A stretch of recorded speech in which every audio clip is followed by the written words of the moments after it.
Let's get into it. Starting with our first question, which is like a four-part question. First, what is your name? What are your pronouns? I'm Alex Lin, and my pronouns are she, her, hers. And then what is your ethnicity and who are you? I am mixed race Chinese American, and I am a playwright and screenwriter. Amazing.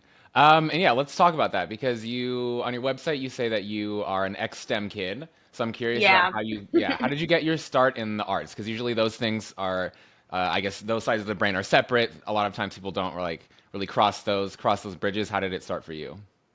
I think people forget that like you do need creativity to work in STEM, and you do need like rigor and organization to work in the arts. Like their left brain and right brain can't exist by themselves. You know what I mean? But in terms of how I got started, so I went to a STEM high school where technology and science was a really, really big focus. But they also had a very robust theater program. I was in a lot of the shows there, and I really fell in love with it, but kind of was like, I don't know if it's going to be super practical, right? I was still very, I think, influenced by my mom's kind of interpretation of the industry, as well as like my grandparents' interpretation of arts and everything. Came from a very STEMmy family. My grandpa went to MIT and got his PhD in mechanical engineering. Hmm. That's why he was allowed to immigrate here, Oh wow. so it was very, very, sciences were very important. My mom was a periodontist. It was a very, very science oriented family. So art was kind of like, huh? Like that's the thing you do like as a hobby or to like brag to your friends and like make people feel bad. And that's something you viably do as a career. Right. So when I went to NYU, I originally was like an international relations major because I was interested in that, and it seemed like it was more stable, which is kind of funny considering the Yeah. name of the degree. Seemed like a more stable career path than the arts. And of course, I was around like Tisch kids all the time, and so I kind of couldn't fight it at a certain point, and so I applied to transfer to Tisch, and I got in, and I went to NYU Tisch Stella Adler Studio of Acting. Mhm. By the way, if I stutter, do you need me to like repeat myself or like No, how like strict with editing is? Are you just kind of I'm not very strict with anything. I just kind of let it. I just let it go. So whatever we say goes. Oh, Very. okay, great. I just didn't know if this was one of those things where, like, you know how sometimes it's like, oh, if you stutter, just stop yourself and like start over the sentence and whatever. This is more No, casual. Okay, we're great. free. We're free flowing. Don't even worry about it. Yeah. Okay, I love that. So yeah, I went to NYU Stella Adler Studio of Acting, and graduated from there. And I was still like a little apprehensive. Like it was a fun thing to do for school, right? But then all of a sudden I was like, oh my God, like how do you make money? And how do you set yourself up to have health insurance by the time you turn 26? I was for some reason very concerned about that. I don't know why. I think I was just paranoid.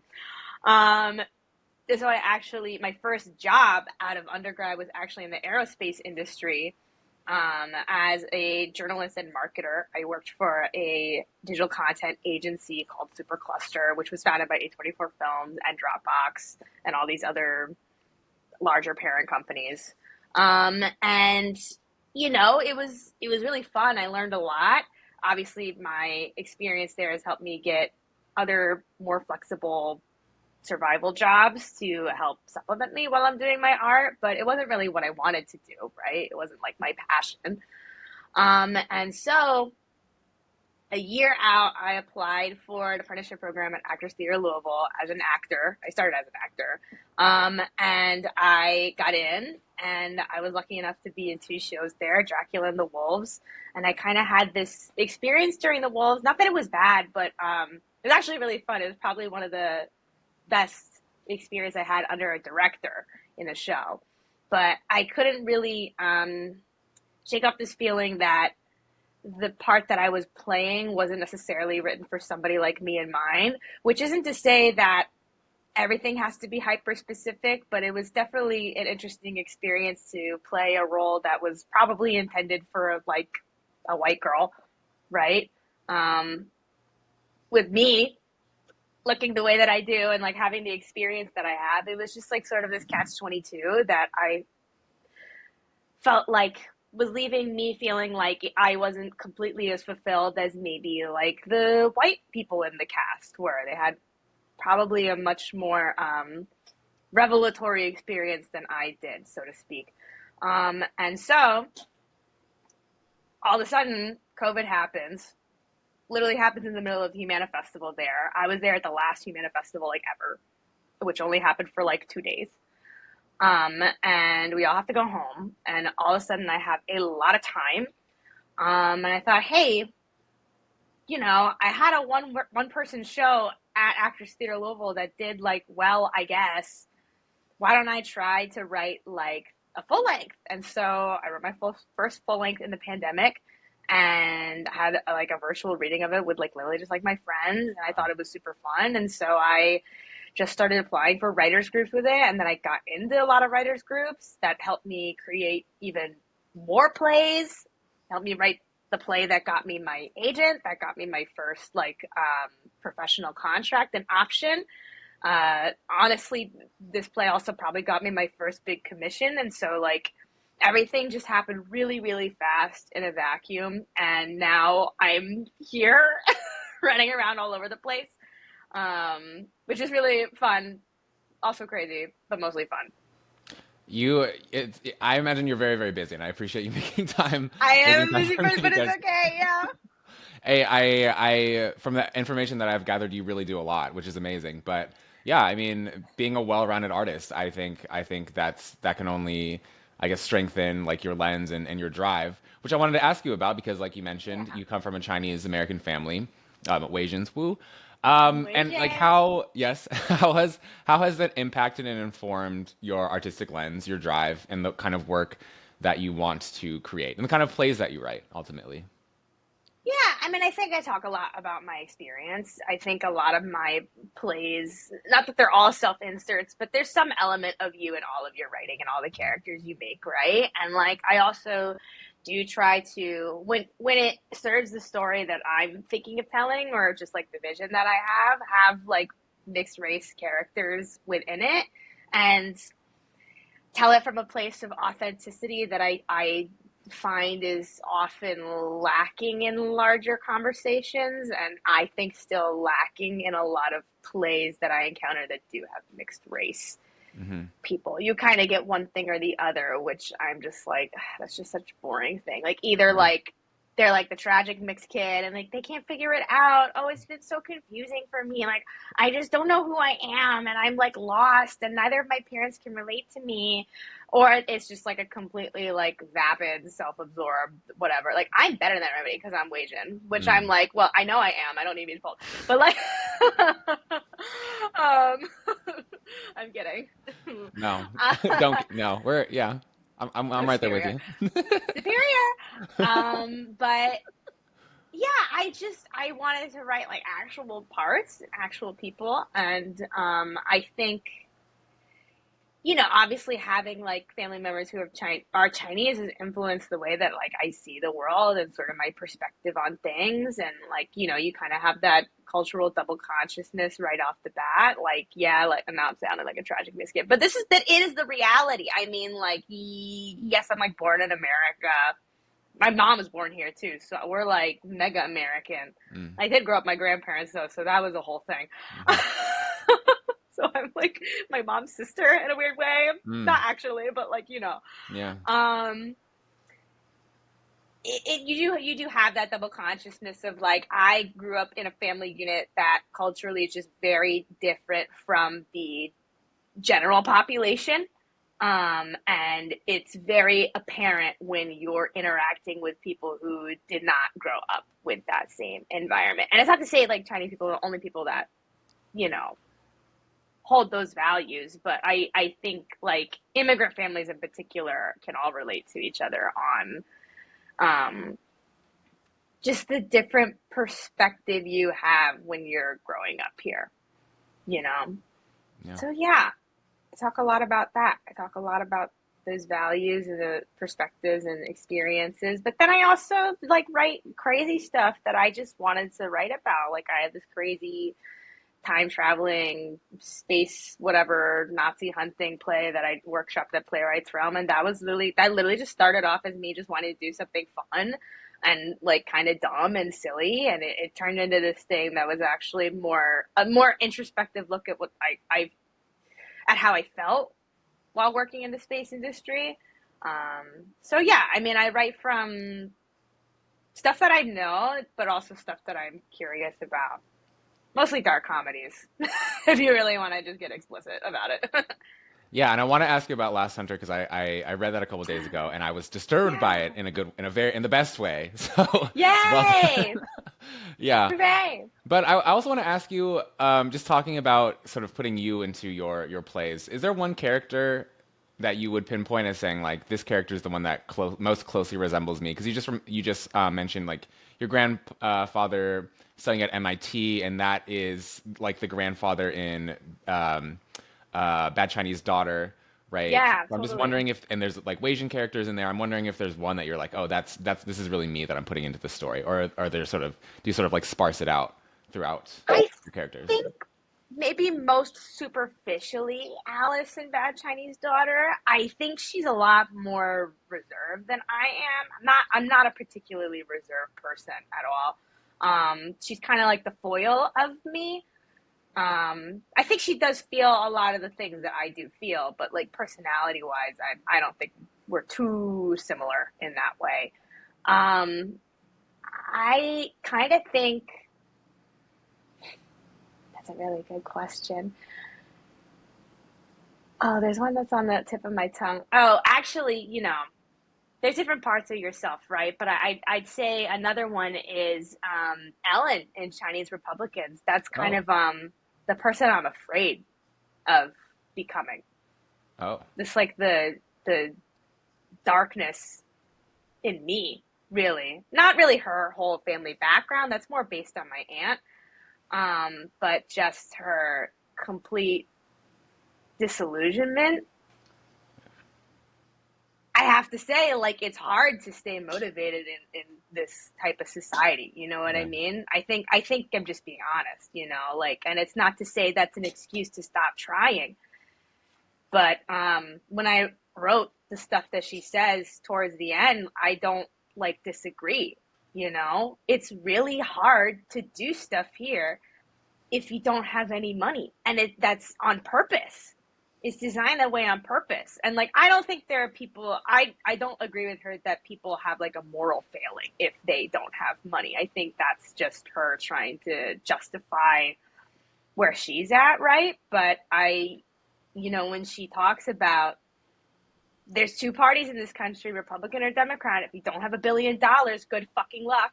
mm, I feel that way a lot, and I think it's hard not to, because you see, I mean, we have an election year coming up. You see how people try so hard to change the direction of how things go, and it hardly ever really changes as fast as I think we wish it did. And I think the slow speed of that change can be really disheartening.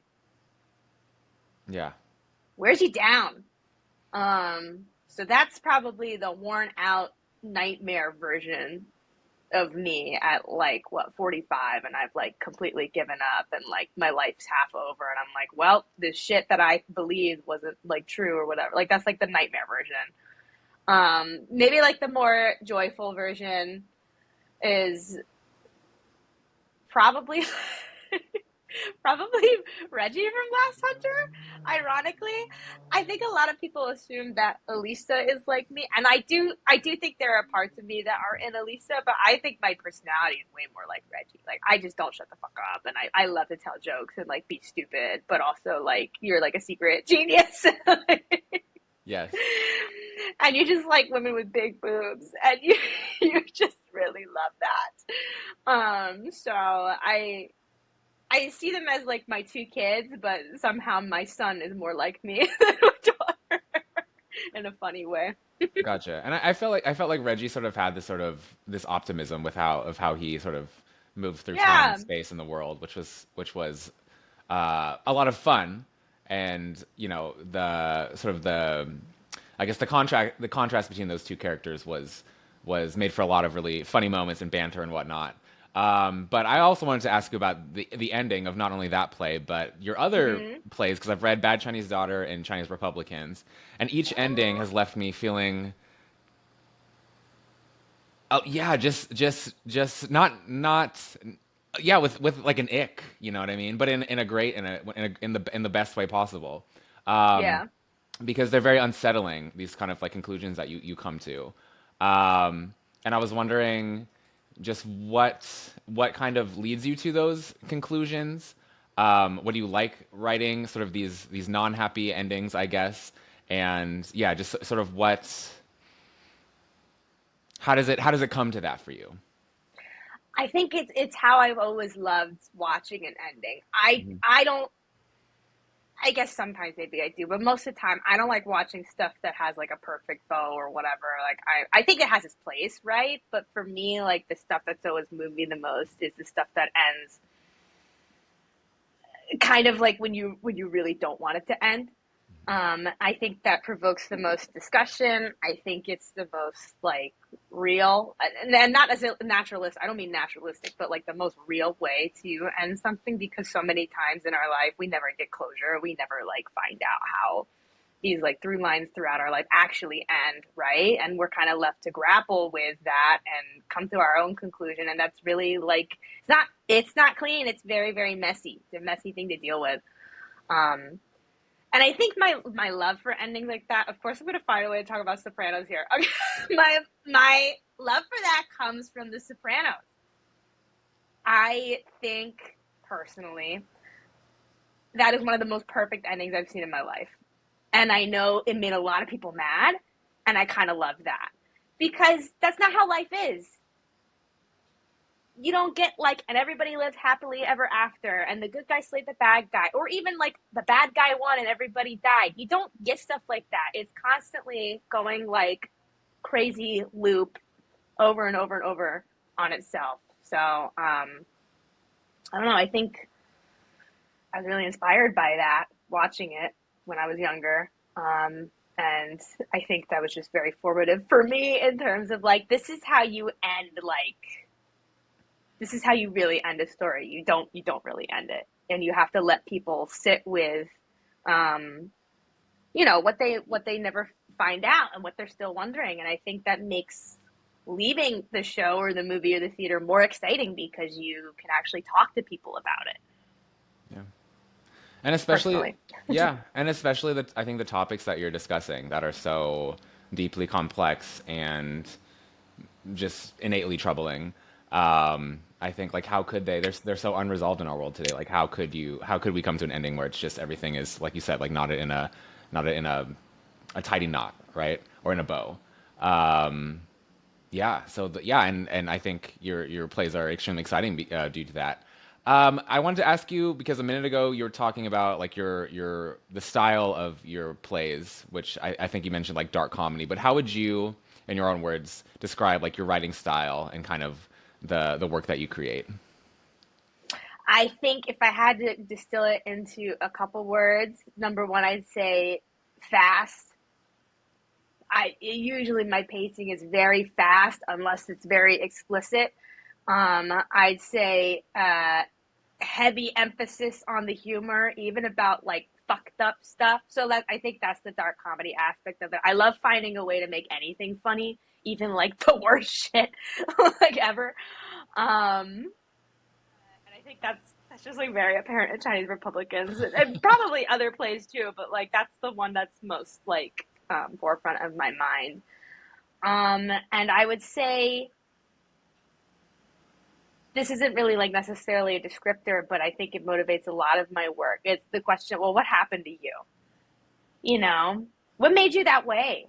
Mm, I find like things to make keep yourself safe and like whatever, right? But like I find the automatic dismissal of people who have beliefs that might not directly align with yours very boring. I just find that a really boring way to live. I would not want to exist in a space where everybody agrees with me about everything. I would never learn anything. I would never ever learn anything. And I do think just because of the background of both of my parents, I mean, they're both so wildly different, but I guess specifically with my dad, like he grew up in a very, very rural area that was very poor, and they are very conservative. It's like, well, let's think for a second about why people are voting against their self-interest. What happened to them that made them vote in a different way? And actually, if you look at a lot of those areas, historically, they used to be mostly democratically voting because there was a lot of union power and Right. union presence. There were union jobs, and now there's just, for a lot of other problems with capitalism, a lot of those jobs are gone. And it's kind of like, I forget exactly what Brecht said, but it was something like, and I think it was talking about Good Person of Sichuan specifically, that like compassion is like a luxury.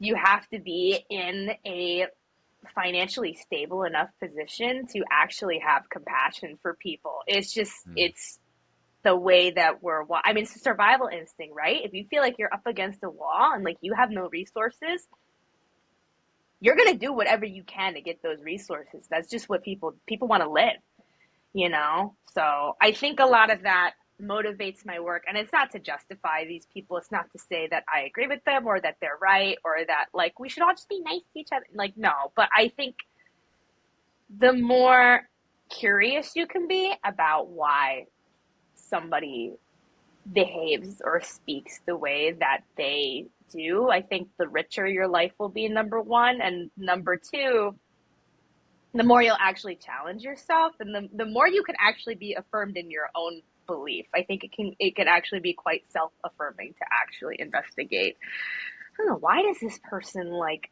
want to cut social programs even though actually they're on social programs? Like what's that like emotionally about, I think it's a better way to live.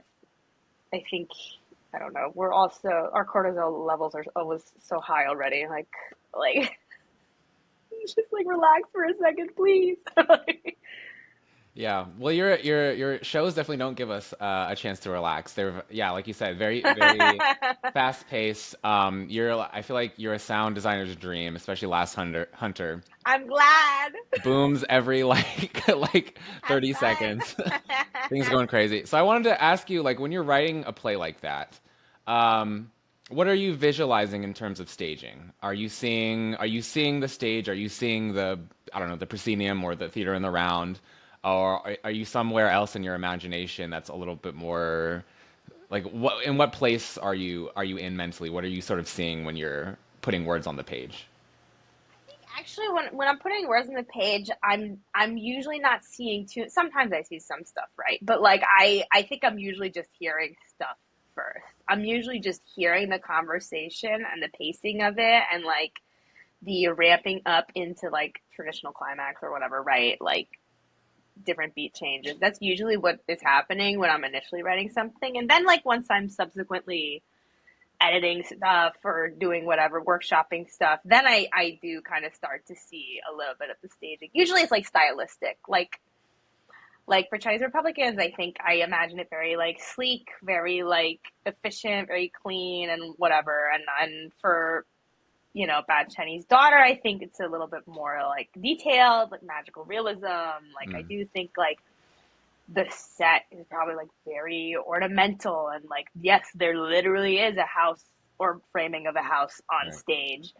um Last Hunter, I kind of see it as like this is a crazy show with actually there's no set, and like all the Yeah. transitions are just done through lights and sound and whatever else have you, costume changes, crazy more abstract shifts, right? um so yeah, that's the kind of stuff that I see. Nice. Yeah, Last Hunter, for some reason I could see that being done in like a big, like, I don't know, like airplane hangar with just like Yeah, it'd be kind of fun. surrounded by metal and just crazy big space with like a ton of lights and lasers and just like crazy shit happening.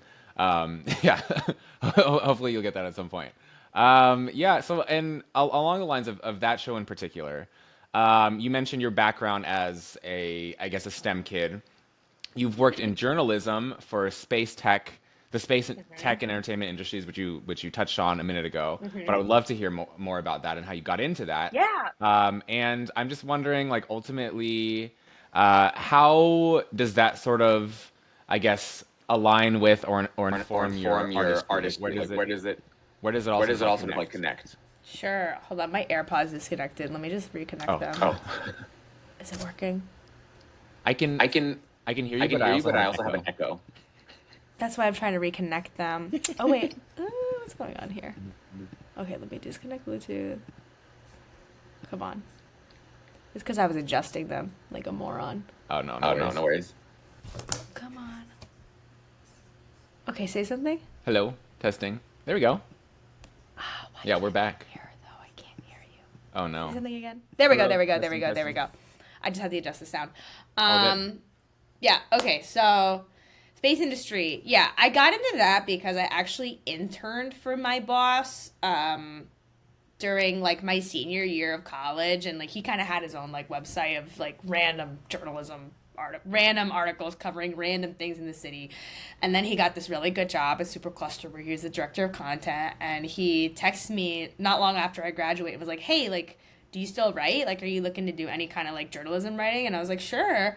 And he was like, "Yeah, okay, so come on, be one of my writers for Supercluster. We're mostly in the space industry." And I was like, "Oh, I don't know too much about that. Like, are you Wow. sure you want me?"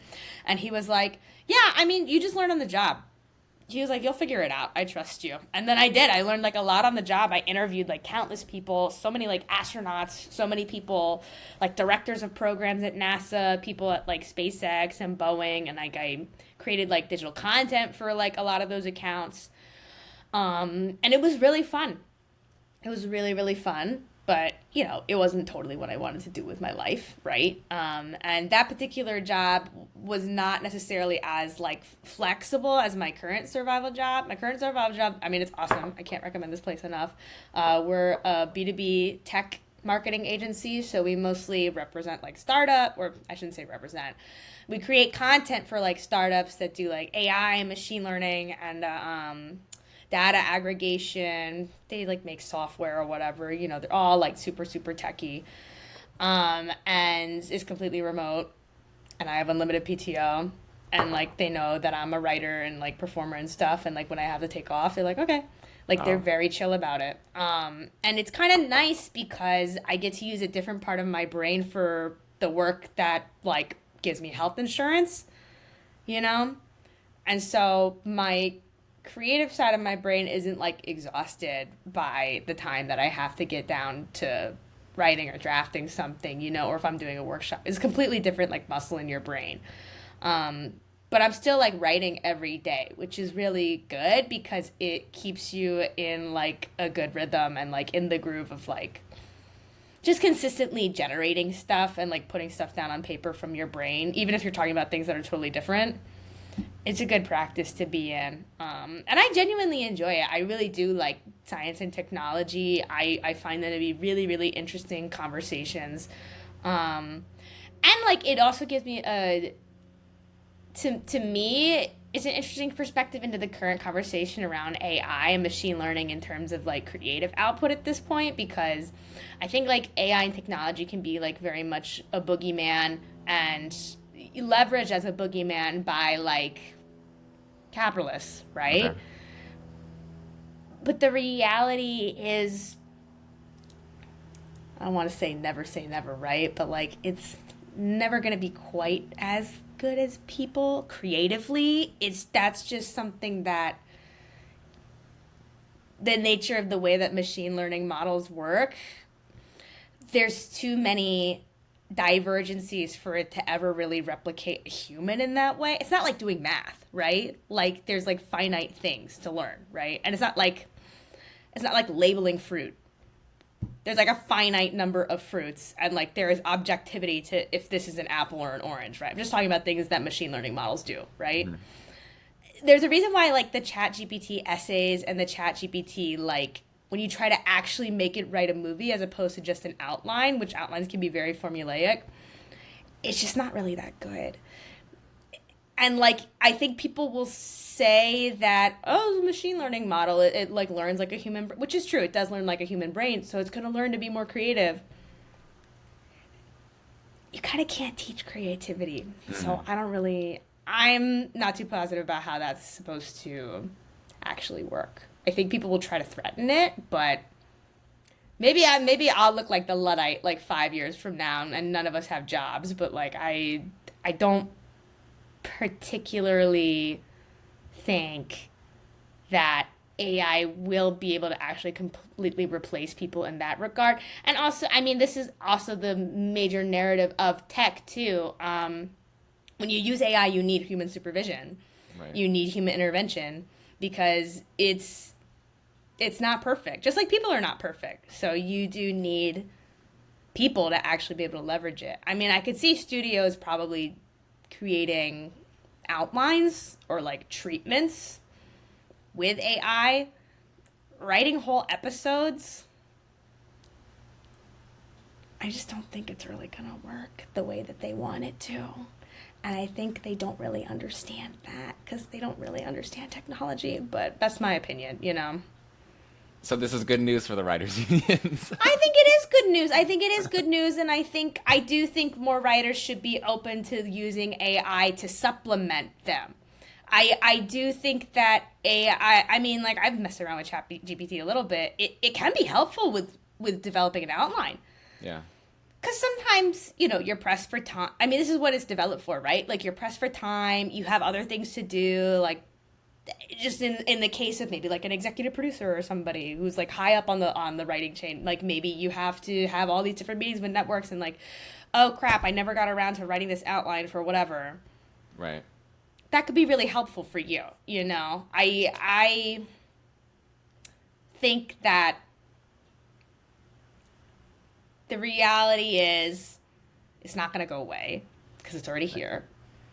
I don't know how fast regulators are going to move. Usually regulators are famously slow, so you can't really depend on, especially in America, you can't really depend on that to curtail the development of AI. I think it's my same position on, like, ask why rather than be like, I don't like it. You know? That's more my, like, life perspective, though, too. Like, I think to just immediately be like, I don't like it, it scares me, or, like, I hate it, it makes me mad, is a little, like, you're gonna miss out, you know what I mean? You're gonna miss out on something, and whether that's confirmation of, like, okay, I really don't like this thing, or, like, maybe you get surprised and you're like, oh, actually, like, this was really helpful for me to do X, Y, and Z, or whatever, you know? Yeah. This is good. Well, this is good to hear. I feel like this is very optimistic what you're saying. I feel optimistic about it. Again, Right. like, who knows, maybe I'm gonna look like a bozo in 5 years, but this is my prediction. I don't think, and I think a lot of people in the tech space feel similarly. So I don't feel like a complete idiot saying that. Like, you do still need people to leverage AI. And I'm not talking about just people who are creating the program. Like, you need people who are using it as a tool to actually do the stuff that actually accomplish the goals that you're trying to accomplish. And again, like, I can't emphasize enough how I don't think ChatGPT is good at creative writing. Like, essays, fine, but creative writing, I don't think it's fair. It doesn't quite understand the possibilities of language yet, and people are always creating new possibilities with language, so I don't know if it could ever really catch up in that same way. Yeah. I don't know enough about this. And I'm fascinated about what you're saying. It's funny Yeah, that, I mean, you don't have to. yeah. You don't have to. No, I'm glad we're having this conversation because I've been one of the people who's been, like, freaked out by it and not understanding, like, what it is. And I think that's the scary part is, Yeah. like, when you don't understand what it is. Right. And I think that's why people are scared, because everyone's saying, oh, AI, like, works so fast, AI is so efficient, blah, blah, blah, it's going to replace everybody, it's going to replace jobs, it's going to blah, blah, blah, blah. I think we forget we've had these technological leaps before, and it's been very apparent. Even these solutions are not 100% perfect, and even if industries do move into 100% trying to use them, there are, like, catastrophic disasters that happen as a result of that. And, like, maybe there will be a catastrophic AI disaster, but that will tell companies, you need to hire people to make sure that this thing isn't breaking. Because imagine the havoc that would be wreaked if, like, a machine learning model broke or it processed something incorrectly, and then all of a sudden it keeps iterating over and over and over and over again automatically. That would be really bad. That would bad. be really, really bad, you know? So I'm optimistic, perhaps for that terrible reason. But like, I just think that is like the reality, you know? Yeah, and that's great. And I mean, me as an actor, I'm primarily an actor, so I've just been like, well, I think people are gonna want to see live humans get on stage, and they're probably gonna want to see live humans on camera still. I think so too. I think so. Yeah. Culturally, I don't think you can get rid of that. There's Right. just something special about that. And there's so much of like a culture of like, I don't know if celebrity is the right word, but it kind of is, right? People like to watch the actors that they like.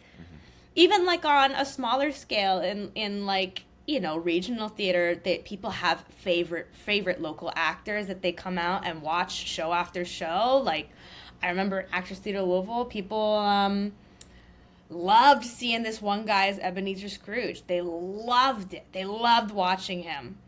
And like, if you replaced him with a robot or CGI, I don't think they'd like. In fact, maybe cut this part out, but I'm going to tell you, they tried to do that. And Wow. it was really unsuccessful. People were really mad because it just wasn't that same feeling. Right. Like in any AI or like synthesized image of a human is not gonna, I think, produce that same feeling of actually looking at a real human. I think our brains are a lot smarter than we give ourselves credit for. We can identify when something is synthetic and not like an authentic person. Yeah. You know. And part of the thing when we're seeing live humans doing the acting is we're interested in who are the people telling the stories. What is the story behind this person? We're not just seeing the character. Yeah. We're always seeing the actor, and it's sort of like a robot. They won't have a story. They won't have a story of where did this person come from. Right. I don't know any struggles they went through. What is there won't be that sort of like gravitas that any like human being sort of just carries when they're standing in front of you, telling a story. So that's Right, optimistic from my exactly. end, but I do. My sister is a writer, so I worry about her job security long term. But it's actually great to hear this. It's actually funny because I don't know much. I've never messed with ChatGPT, but I'm working on a show right now, and the writer, he was talking about the playwright. He was messing around with it, and put in asked it for like a crazy idea of a story, and it gave him this thing about like bunnies fighting against like sentient like radishes or something. I don't know how this happened. Yeah. And he was like, but then I guess he told it to have the bunnies eat the sentient rabbits, and ChatGPT said, no, can't do it because it's a sentient being, and that would be killing, and I'm not programmed, and I don't want to write about that. Isn't that funny? Yeah. And then the playwright was like, no, keep doing it. And then I got reported by ChatGPT because the app was like, you're doing too much right now. So I was like, yeah, Right. there's a little bit of like nuance that I guess the app is like not able to sort of grasp that it's okay. This is like farce. This is comedy. Right. It's not, it's not that serious. And I don't know how more than me how this technology is going to progress over the next couple of years. But like I think what you're saying, like I guess hopefully humans will always be in the mix at some point, right? Yeah, I hope so. I think that's kind of essential, Yeah. And at the end of the day, we're going to be telling human stories, I think. Yeah. So we have to sort of be a part of that at some point. Yeah, and like the model learns by what you feed into it, right? It kind of learns like a kid. It's really only going to learn what you tell it. Yeah. And kind of like kids, it can lack nuance because it takes things literally, right? And so like that example you're saying with the sentient radish, it thinks like, no, that's a person because it's sentient. Like, well, no, like it's an imaginary sentient radish. It's fine if the bunnies eat it. It's like silly and dumb, right? Yeah. But it doesn't get that because it doesn't know that that's a thing. Yeah. So yeah. Yeah. Well, amazing. So let's end the strike and let's get back to work. I don't know. Oh my God, if they like would freaking approve any freaking deal, like Yeah. these production studios are freaking crazy. Yeah. Freaking crazy. Yeah. It's just like, just give a fair deal, dude. Come on. Like, but And it's just like Psychotic. as these technologies progress, it's like great, like let's utilize them to our advantage so you can make as much right now, but don't lock the writers out Yeah. at this point. Yeah, but anyways, that's opening a Yeah. whole Pandora's Yeah. box. I don't want to talk Yeah. about you. So yeah, so tell us about Juilliard. So this is very exciting. Just tell us about it. Yeah. Okay, so this is a funny story actually because I applied this round to grad school very much on a whim. I'd been telling everybody I'm not gonna go to grad school. I'm not gonna go to grad school. I don't know what I'd be going for. Like blah blah blah. Like I don't know why. I don't want to stop. I don't want to stay in one place for whatever. I don't want to go to classes. Like I want to just keep working, and that's how I learned to write. Oh my god, my lisp. That's how I learned to write. I'm talking like Barbara Walters. I learned to write by doing stuff, by like working with people. I didn't like go to school for that. I didn't like take a playwriting class. I didn't like get a minor or major in or degree in it. I just did it. And so I was kind of like, I think I was being obstinate in that way. Like, well, I started off this way, so I don't need to blah, blah, blah, whatever. And then very much on a whim this past cycle, I was like, I apply for stuff all the time. Why not? See what happens. And I decided to do that too late. So Juilliard was the only one that was still open. And you got in. And I really didn't think I was going to because I applied and like you kind of hear these things like, oh, like they don't even do interviews, they just decide. Like, I don't know, all these crazy like Juilliard lore, whatever, rumors. And it was like mid-May, and like by that time I'd assumed like, oh, I don't think they liked my application because it was so late. But then I got an email from Adam Sinkowitz, and he was like, hey, like, are you free to talk at 9:00 tomorrow morning? And I was like, yeah, I am. And he was like, okay, get ready. You're going to be speaking to David Lindsay Bear and Tanya Barfield, and, don't be nervous. And I was like, that's the worst thing to possibly say to somebody before they're about to do that, but whatever, it's fine. And so I get on the call, and Adam's there for 10 minutes, and he explains the program, blah, blah, blah. And then David and Tanya hop on. And then David goes now, okay, like, we're just going to ask you a couple questions. Don't be nervous.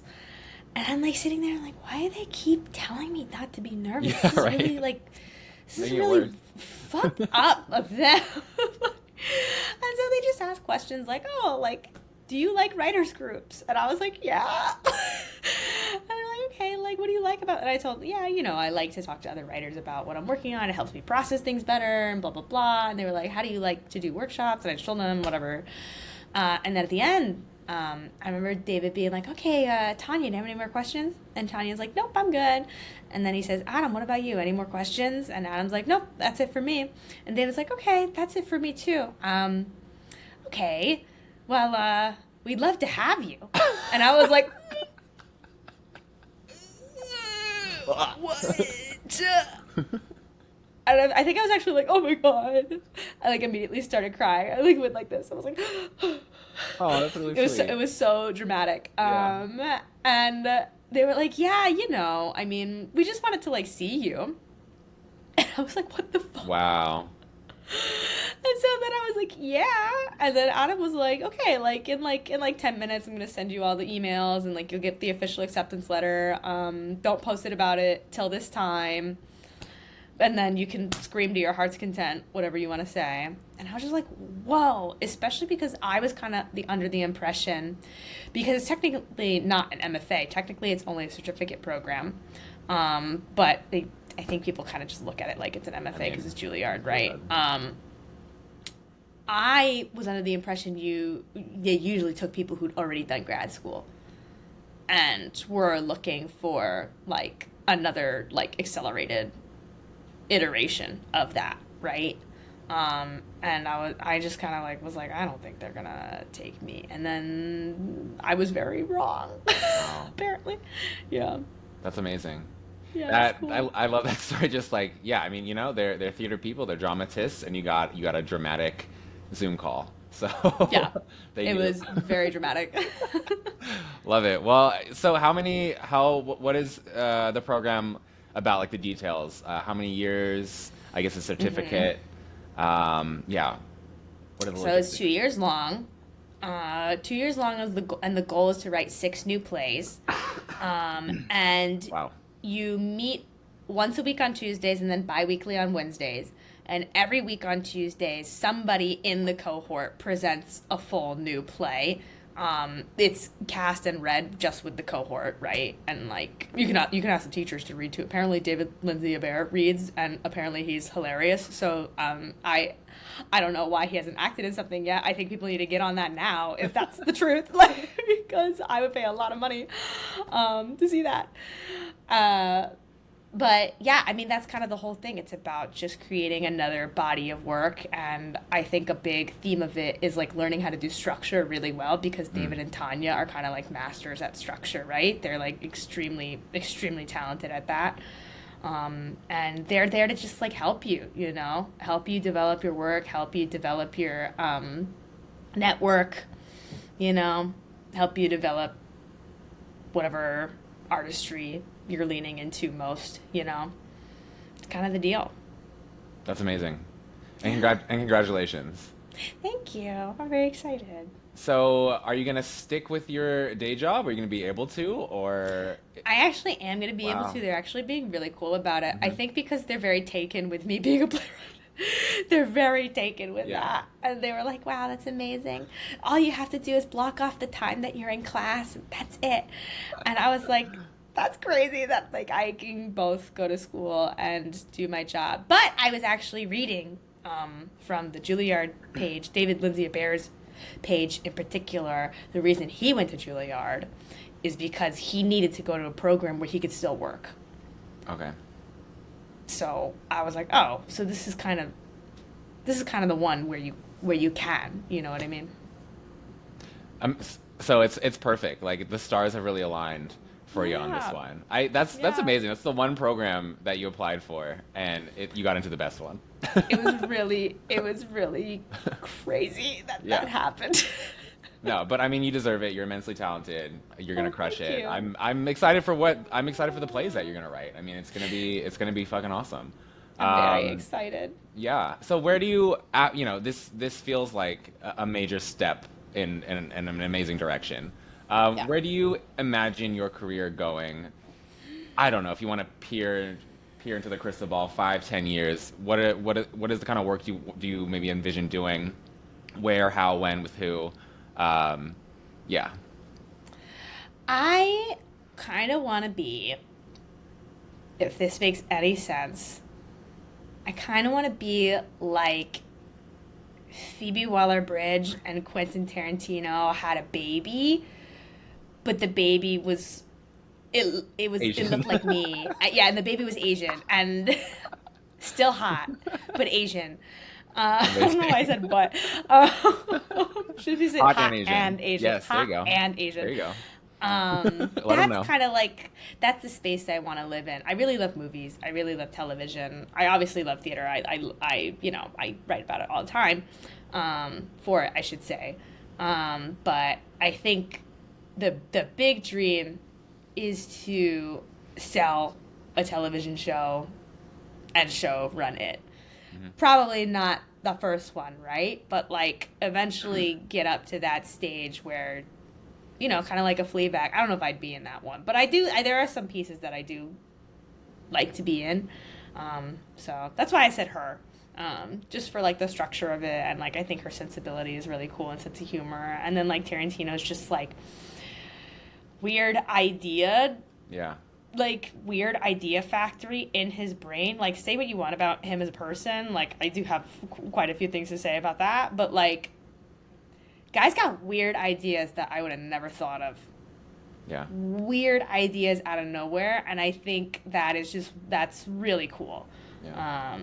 And I think that a lot of that is about just like accepting your weirdness and living it, and I very much love living my life that way. I think it just makes you happier as a person, Yeah. And yeah, so you're a big Quentin Tarantino fan. Oh my God, I love him. You have that on your website. I am. I'm like his leading with official that. fan club. I am his fan club. Yeah. And yes, and so who are the other writers that you kind of draw inspiration from? But Or obviously artists Phoebe in general? Waller-Bridge. I love Phoebe Waller-Bridge. I love her stuff. Other artists, I didn't realize how much Cormac McCarthy influenced my writing, but upon another read of Blood Meridian that I'm in the middle of right now, he actually really did influence it a lot, and I'm kind of I'm in the midst of reflecting on that, and I do actually think that's really cool. I think I have this joke with my friends, or maybe my friends have this joke about me. I have like the taste of like a white man in his 50s and 60s. But I also think like I'm reading from people who are so different from you, but still finding a way to like embrace it and like relate to it. That's like your job as an artist, is to like seek out other experiences and then find the universality in it. And I think I just happen to really see a lot of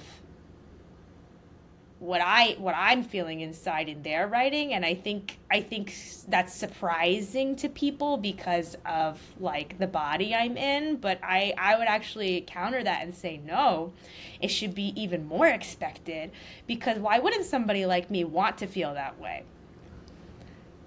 Why wouldn't I want to feel like the guy? Why wouldn't I want to feel like out there?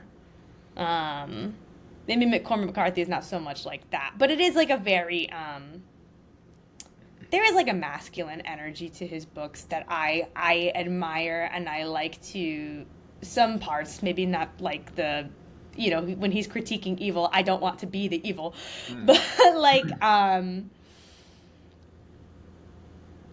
think maybe what it comes down to is like having the bravery to take up space and say the uncomfortable thing and say the thing that is not perfect or whatever. Like, kind of like in Blood Meridian, there's just like senseless violence. There's senseless violence, and there's never any justice, and violence doesn't end. The cycle keeps going, and even if you choose not to participate, human beings just kill each other. That's just something that they do. And I think that's real. And I think that makes people uncomfortable, and it makes people feel icky, but that also is like, I think it's incredible art because it's making you think something. Yeah. And I think it's making you see like a reality about the world that maybe we don't like to acknowledge. I think people forget. I mean, we're living currently in the least violent time in human history. Right. And that's pretty crazy considering how violent I feel it is here. But, prehistorically, what do you think it was like? Like, We're doing better than the Neanderthals. We are doing better because you could just smash somebody's head in and it'd be like, And we have air conditioning. Yeah, we have air conditioning. We shower. We have the luxury of like pretty consistent, not everybody, but most people in America, let's say, pretty consistent food, unless you live in a food desert, which is a whole other conversation. But yeah, I mean, all that to say, I think Cormac McCarthy made a huge influence on my writing. Who are other people that I'm like really crazy about? Oh, something more contemporary is probably Mara Nelson Greenberg. I think she's one of the funniest writers ever. If you haven't read any of her plays, please read something. Please read oh my god, what's that one play that is so crazy? Do You Feel Anger? It is like the weirdest, most abstract, aggressive workplace comedy I've ever read. There's literally, just to show you how weird it is, there's literally a whole monologue about this girl. She's the premise of it is like there's somebody doing like an anger management course, like a work sponsored anger management course, and one of the girls working at the office goes up to her and like just has this monologue about like getting mugged every day, and like, yeah, it's like it's really like difficult to get mugged every day, but it's just like a routine at this point. But like, do you know how to stop getting mugged? Because I've never really figured out how to stop getting mugged, and I just would like it to maybe happen less often. Like, it's a crazy monologue about getting mugged, and she's so like casual about it. Like, so I think that sense of humor is so freaking funny. Yeah. Obviously, I do love David Lindsay-Abaire a lot, so it's quite convenient that I'll be studying under him, particularly when it comes to his lyricism, because I do write some music as well. I really like his lyrics. Shrek, for example. I mean, I think if you really listen to the words, number one, some of the songs are really freaking funny. Number two, some of them are really sad. Like when I listen to Who I'd Be, I cry sometimes because it's just so real, you know? And isn't it funny that like an ogre is feeling these things? And like, yes, I also too feel like an ogre, and I need to always hide, and I will be alone forever. I mean, Kimberly Akimbo is also a great example of amazing lyricism on his part, in my opinion. Yeah. I think that Tony's also a great, but so he's another big inspiration, I'd say. And anybody else? I mean, I love Joan Didion. I love Sylvia Plath. I love that sort of like personal essay, confessional style of writing. I especially love Joan Didion. I think she was like amazing as a writer, and so like introspective, and so like you know, kind of funny and biting in her writing, but also like very tragic. I mean, like her life was tragic towards the end, so that makes sense. But yeah, I would say those are my big influences as a writer. That's an incredibly diverse sort of cast of writers, and that's really exciting. I like them. I think they're good. Yeah. No, and I think your writing is very, and your plays are very expansive in a lot of ways, like you kind of mentioned, but they're also very specific, and they do bring up you know, bigger questions, sometimes troubling questions, but definitely important questions and fascinating questions to ask. So I'll sort of wrap up with this. Before I ask you about like your website and all this stuff. But you know, you're immensely talented. You write, you act, you sing. How do you? I mean, obviously you're going to be focusing on writing for the next couple of years and beyond. But how do you imagine yourself performing at certain points? How do you sort of just like know where to go and what to do? And how do you sort of continue to march to the beat of your own drum? I think I do the thing that I have to do in front of me. And I also am obsessed with my Google Calendar. I will like literally block off times in my life. Obviously, I'm not like crazy. Well, I'm a little crazy, but I'm not like completely crazy. Like I relax. I like take time off. But like I've always been very rigorous with my scheduling. That's something I have to credit my mother for. She was very, very influential in my childhood doing that. And so I think that's kind of been why I've been able to do all these things and not like totally get inundated. I just do it. I just get on top of it. In terms of like balancing things, like, you know, you have to be realistic with yourself. And this is something I've talked about with my team about, you know, like now that I'm going to school, I probably can't really do a full production for 2 years. Like that's just the reality, and that's something I have to be okay with. Like, yes, maybe I could do like a day player thing, or I could do like voice acting stuff, or like readings and workshops, but a full production is not realistic. It would just take too much time, and it probably would make me really stressed out. So you just have to be able to balance yourself efficiently that way, and like focus your energy in the right places at the right time. Yeah. I guess the operative phrase there was just doing, what did you say? Doing what you have in front of you. Doing what's on your plate in the moment. I like that. Yeah. Totally. Feeling the vibes, and then doing it, and then putting it in your Google Calendar and getting it done. Yes, exactly. I love that. So yeah, before I let you go, how do we get in contact with you? Social media, website? How do we get in touch and follow your continued journey?